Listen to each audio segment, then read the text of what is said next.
दोस्तों आज के इस वीडियो में हम बात करेंगे एलिया नबी के जीवन के कुछ ऐसे रहस्यमय घटनाओं के बारे में जो आज के मसीहियों के लिए जानना बहुत ही ज़रूरी है। इसीलिए वीडियो को पूरा ज़रूर देखें। आइए वीडियो को शुरू करते हैं। दोस्तों इसराइल के उत्तरी राज्य के भविष्यवक्ता एलिया ने बाइबल में दर्ज किए गए कुछ सबसे आश्चर्यजनक चमत्कारों को देखा और किया भी। इन्हें बाइबल में उन महान नबियों में से एक माना जाता है जिन्होंने अपने जीवन भर में कभी भी बुराई का साथ नहीं दिया। राजा अहाब के राज्य में जब बुराइयां बढ़ने लगी तब परमेश्वर ने एलिया के द्वारा पूरे राज्य में सूखा और अकाल होने का घोषणा कर दिया। इस समय के दौरान परमेश्वर ने एलिया के भोजन और पानी का उपाय भी कर रखा था। लिखा है पहला राजा अध्याय 17 उसका 1 से 4 में, 30वीं एलिया जो गिलाद का निवासी था उसने अहाब से कहा, इस्राएल का परमेश्वर यहोवा जिसके सम्मुख में उपस्थित रहता हूँ उसके जीवन की शपथ, इन वर्षों में मेरे बिना कहे न तो मेघ बरसेगा और न ओस पड़ेगी।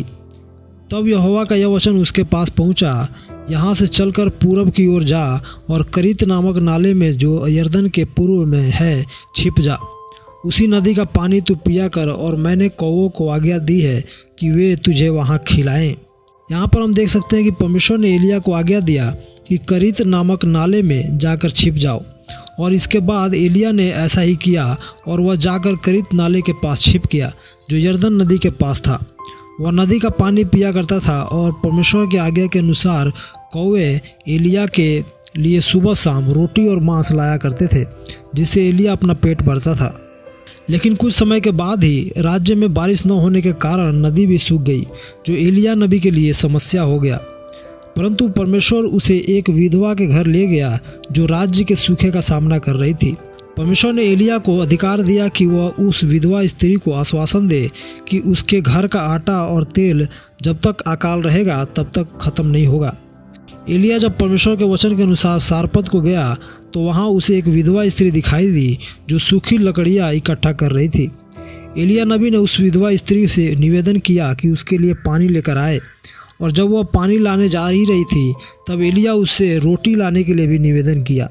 लेकिन उस स्त्री ने उसे जवाब दिया कि उसके पास घड़े में केवल मुट्ठी भर आटा और कूपी में थोड़ा सा तेल है, जो उसके और उसके बेटे के लिए अंतिम भोजन था। लेकिन तभी एलिया ने उससे यह कहा कि मत डरो, पहले मेरे लिए एक छोटी सी रोटी बनाकर ले आओ और उसके बाद तुम अपने और अपने बेटे के लिए बनाकर खाना। और इसके बाद एलिया ने उसे आशीष दिया, यह कहते हुए कि परमेश्वर के आज्ञा के अनुसार जब तक राज्य में बारिश नहीं होगा तब तक उस विधवा स्त्री के घर का आटा और कूपी का तेल कभी खत्म नहीं होगा। और उस स्त्री ने जब एलिया के वचन के अनुसार किया तब से एलिया और उस विधवा स्त्री के घराने के लोग बहुत दिन तक खाते रहे। लिखा है पहला राजा अध्याय 17 उसका 15 और 16 में, तब वह चली गई और एलिया के वचन के अनुसार किया। तब से एलिया और उस स्त्री के घराने के लोग बहुत दिन तक खाते रहे, यहोवा के वचन के अनुसार जो उसने एलिया के द्वारा कहा था। न तो उस घड़े का आटा समाप्त हुआ और न उस कूपी का तेल घटा। यहाँ आप देख सकते हैं कि पूरे राज्य में बारिश न होने के कारण सूखा पड़ा हुआ था, लेकिन परमेश्वर ने एलिया नबी के द्वारा उस विधवा स्त्री के पूरे घराने को भोजन प्रदान किया और उनके जीवन में इतना बड़ा चमत्कार किया। लेकिन कुछ ही समय बाद उस विधवा स्त्री के जीवन में कुछ ऐसा हुआ जो बहुत ही दर्दनाक था। सारपत के विधवा का इकलौता बेटा जो उसका एकमात्र सहारा था बीमार पड़ गया, और यह बीमारी इतनी भयानक थी कि लड़के की मृत्यु हो गई। जिसके बाद उस विधवा स्त्री ने एलिया के पास जाकर उसे बुरा भला कहा, लेकिन एलिया ने विधवा स्त्री के बेटे को अपने गोद में लेकर गया और अपने खाट पर उसे लेटा दिया। इसके बाद एलिया नबी ने परमेश्वर से प्रार्थना किया कि उस लड़के के प्राण उसके अंदर फिर वापस आ जाए। लिखा है पहला राजा अध्याय 17 उसका 22 से 24 में, यहोवा ने एलिया की पुकार सुन ली और बालक का प्राण उसमें लौट आया और वह जीवित हो गया।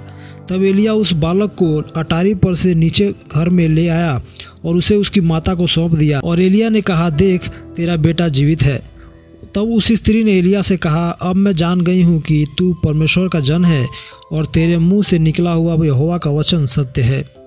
परमेश्वर ने उस विधवा स्त्री के बेटे को जीवित कर दिया, जिसके बाद उसे यह एहसास हुआ कि उसने जो परमेश्वर के नबी एलिया के विषय बुरा भला कही थी वह गलत था। लेकिन जब उसने एलिया द्वारा परमेश्वर का चमत्कार अपने जीवन में देखा तब उसने भी विश्वास किया कि एलिया परमेश्वर का जन है और वह जो बोलता है वह सच बोलता है। इस घटना के बाद एलिय्याह के जीवन में एक और ऐसा घटना हुआ जो बहुत ही अद्भुत था। राज्य में सूखा पड़ने और बारिश न होने के कारण सभी लोग परेशान थे और उनमें इस्राएल का राजा अहाब भी शामिल था। जब वो एलिय्याह से मिलने को गया तब उसने इस सूखा पड़ने का दोषी एलिय्याह को ठहराने लगा। लिखा है पहला राजा अध्याय 18 उसका 17 से 20 में, एलिय्याह को देखते ही अहाब ने कहा, हे इस्राएल के सताने वाले, क्या तू ही है? उसने कहा, मैंने इस्राएल को कष्ट नहीं दिया, परंतु तू ही ने और तेरे पिता के घराने ने दिया है, क्योंकि तुम यहोवा की आज्ञाओं को टालकर बाल देवताओं की उपासना करने लगे। अब दूत भेजकर सारे इस्राएल के साथ बाल के 450 नबियों और असेरा के 400 नबियों को जो इजबेल की मेज पर खाते हैं मेरे पास कर्मेल पर्वत पर इकट्ठा कर ले। तब अहाब ने सारे इस्राएलियों को बुलवा भेजा और नबियों को कर्मेल पर्वत पर इकट्ठा किया।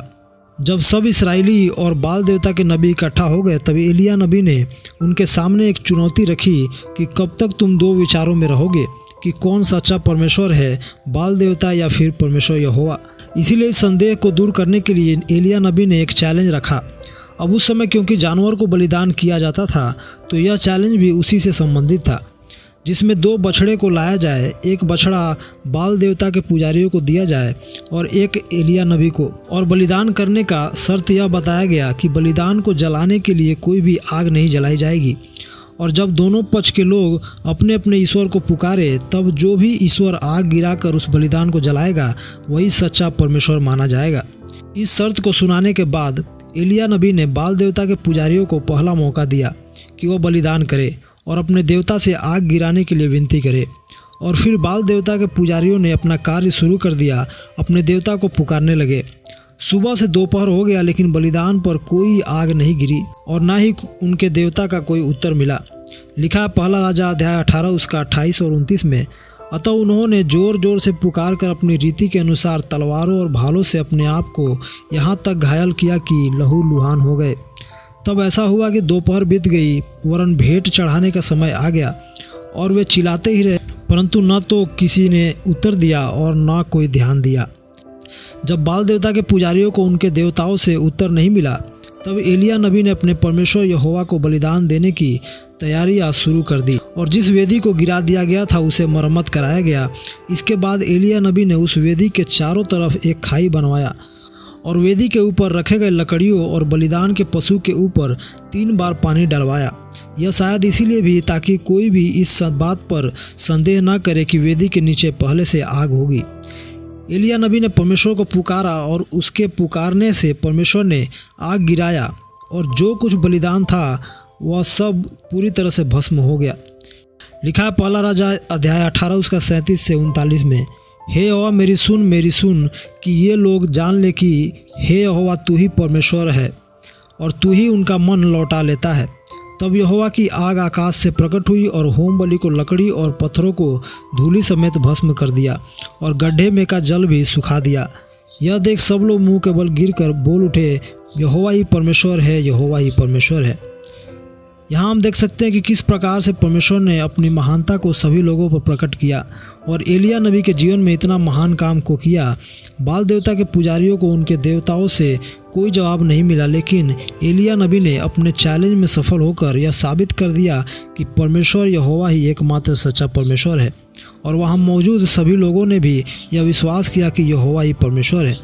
दोस्तों, एलिय्याह नबी के जीवन में जो घटनाएं हुई यह सचमुच बहुत ही अद्भुत और महान थी और सभी मसीहियों को इन घटनाओं से सीखने का ज़रूरत है कि हमारा परमेश्वर सच्चा है और जो उसे परखना चाहते हैं परख कर देख लो, क्योंकि वचन भी बताता है, परख कर देखो कि यहोवा कैसा भला है, क्या ही धन्य वह मनुष्य जो उसकी शरण लेता है।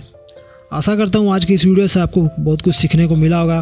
वीडियो को लाइक करें, अपने विचार हमें कमेंट करके ज़रूर बताएं और चैनल को सब्सक्राइब कर ले ऐसे ही और वीडियो के लिए। धन्यवाद। जय मसीह की।